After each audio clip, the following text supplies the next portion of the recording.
एक गांव में मीना नाम की एक लड़की रहती थी, जिसकी मिठाई की दुकान थी। उसकी दुकान पर तरह तरह की मिठाइयाँ बिकती थीं, जिन्हें बनाने में मीना बहुत मेहनत करती थी। मीना की एक सौतेली छोटी बहन थी, चारू। मीना चाहती थी कि चारू भी उसकी मिठाई की दुकान चलाने में मदद करे। एक दिन मीना चारू से कहती है, चारू, अब तुम्हारी स्कूल की पढ़ाई भी खत्म होने वाली है। मैं चाहती हूँ कि तुम अब मेरी ही तरह मिठाइयाँ बनाना सीखो और मेरी मिठाई की दुकान तुम चलाओ। ये क्या कह रही हो तुम मीना? मैं और मिठाई की दुकान पर बैठूं? कुछ भी। मुझे बाहर जाना है, शहर, और आगे की पढ़ाई पूरी करनी है, ना कि यहाँ गांव में रहकर मुझे तुम्हारी मिठाई की दुकान चलानी है, समझी? बस बहुत हो गया चारू, मैं कुछ नहीं जानती। होली आने वाली है और मैं तुम्हें मेरी स्पेशल गुजिया बनाना सिखाऊंगी। होली पर कई लोग उसे खरीदने आते हैं, समझी? मीना के गुस्से के सामने चारू हार मान लेती है, पर होली से पहले ही मीना की एक एक्सीडेंट में मौत हो जाती है और वो एक चुड़ैल में बदल जाती है।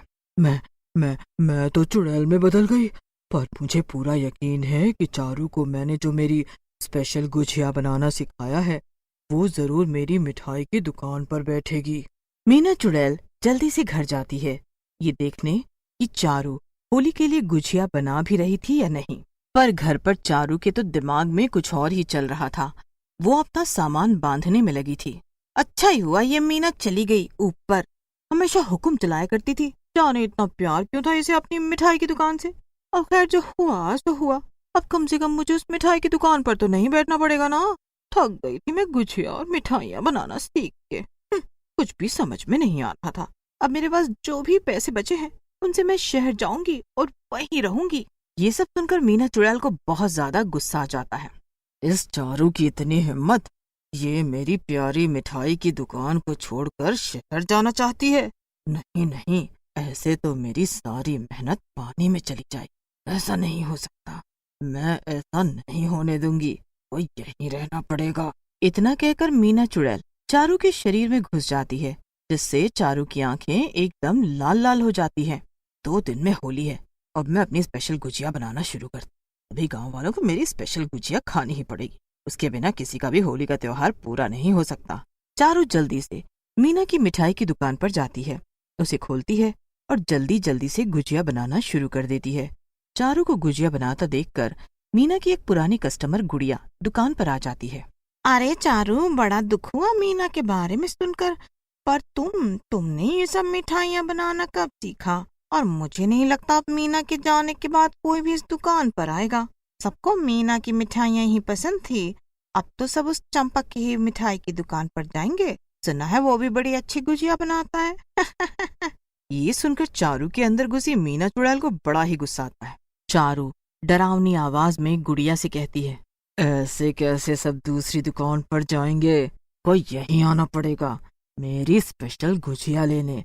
सबको बोल दो, कोई भी अगर उस चंपक की दुकान पर गया तो मैं सबको मार डालूंगी।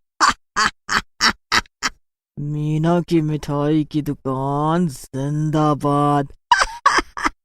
ये सुनकर गुड़िया डर जाती है और भागी भागी गांव के बाकी लोगों के पास जाती है। थोड़ी ही देर में पूरे गांव के लोगों में ये खबर फैल जाती है कि चारू अजीब बर्ताव कर रही है, जैसे उसके अंदर कोई भूत आ गया हो, और सबको चारू से ही गुजिया लेनी पड़ेगी, क्योंकि अगर किसी ने भी चंपक के यहाँ से गुजिया ली तो उसके लिए अच्छा नहीं होगा।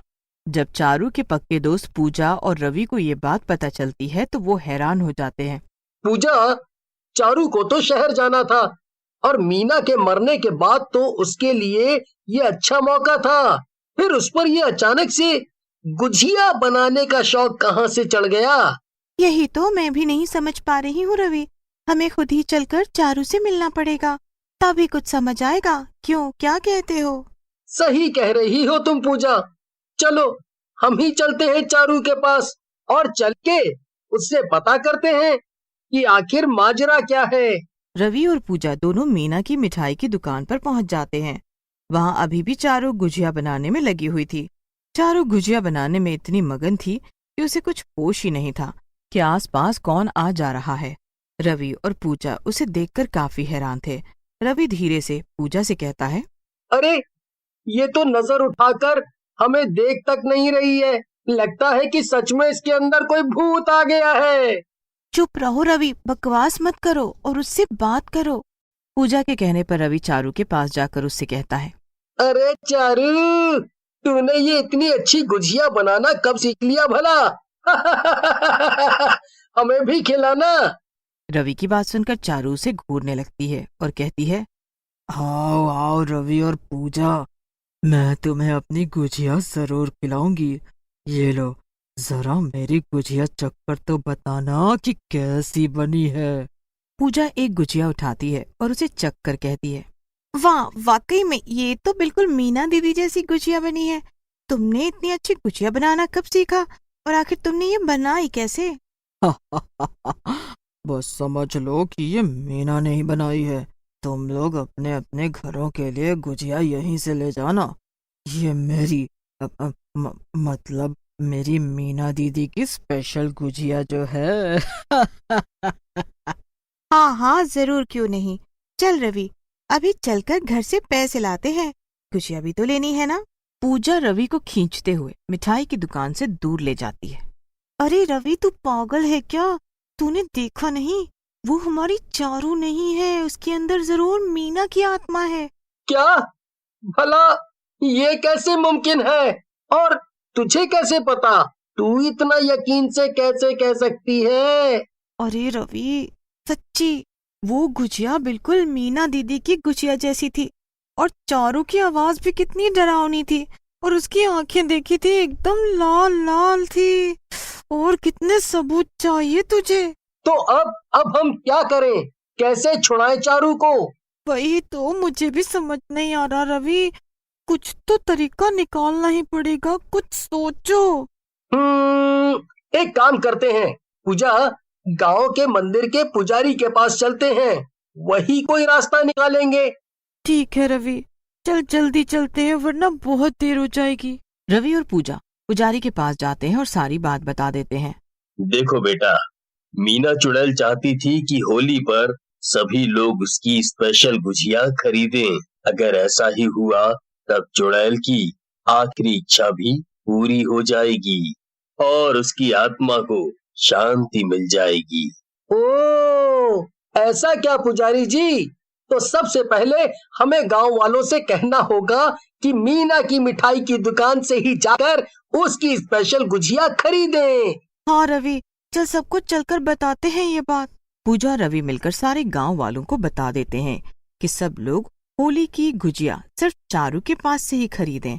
होली के एक दिन पहले ही चारू की सारी गुजिया बिक जाती है और खत्म भी हो जाती है। चारू के अंदर से सीमा की चुड़ैल डरावनी आवाज में बोलती है, मेरी सारी गुजिया तो कितनी आसानी से बिक गई और बिकनी ही थी। आखिर मेरी गुजिया पूरे इलाके में सबसे अच्छी होती है। तभी पूजा और रवि चुड़ैल के सामने आ जाते हैं। क्या आपको नहीं लगता सीमा दीदी कि अब आपको चारू के शरीर से बाहर आ जाना चाहिए?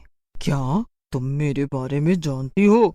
तो इसका मतलब तुम दोनों को सब कुछ पता था। हाँ, हम दोनों जानते हैं और अब तो तुम्हारी आखिरी इच्छा भी पूरी हो गई है ना। तुम्हारी सारी स्पेशल गुजिया बिक गईं। नहीं, अभी मेरी एक इच्छा बाकी है। क्या? अब क्या बाकी है? देखो, अब आपको चारू के शरीर को छोड़ना ही पड़ेगा। मेरी आखिरी इच्छा ये नहीं कि मेरी सारी स्पेशल होली गुजिया बिक जाए, बल्कि ये थी कि चारू मेरी मिठाई की दुकान पर बैठे और खूब मिठाई बेचे। पर मुझे नहीं लगता मेरे जाने के बाद चारू ऐसा करेगी, तो मैं तो हमेशा इसके शरीर में ही रहूंगी। पर सीमा दीदी, चारू आपकी दुकान नहीं चलाना चाहती थी। अगर ऐसा हुआ तो मेरी मिठाई की दुकान बंद हो जाएगी। नहीं, ऐसा नहीं होगा, क्योंकि मैं चलाऊंगी आपकी दुकान। पूजा की बात सुनकर चुड़ैल और रवि दोनों ही हैरान हो जाते हैं। क्या मतलब है तुम्हारा? मुझे बचपन से ही आपकी मिठाइयाँ बहुत पसंद थी और मैं हमेशा से चाहती थी कि बड़े होकर मेरी भी आपकी जैसी मिठाई की दुकान हो। चुड़ैल ये सब सुनकर सोच में पड़ जाती है। थोड़ी देर सोचने के बाद वो पूजा से कहती है, ठीक है फिर पूजा, मैं तुम्हें ही सभी मिठाइयाँ बनाना सिखा दूंगी। चुड़ैल जल्दी से चारू के शरीर से बाहर आ जाती है, जिससे चारू बेहोश होकर गिर जाती है। रवि और पूजा मिलकर उसे उठाते हैं। चुड़ैल पूजा को सब मिठाइयाँ बनाना सिखा देती है और चारू रवि के साथ पढ़ने शहर चली जाती है। चुड़ैल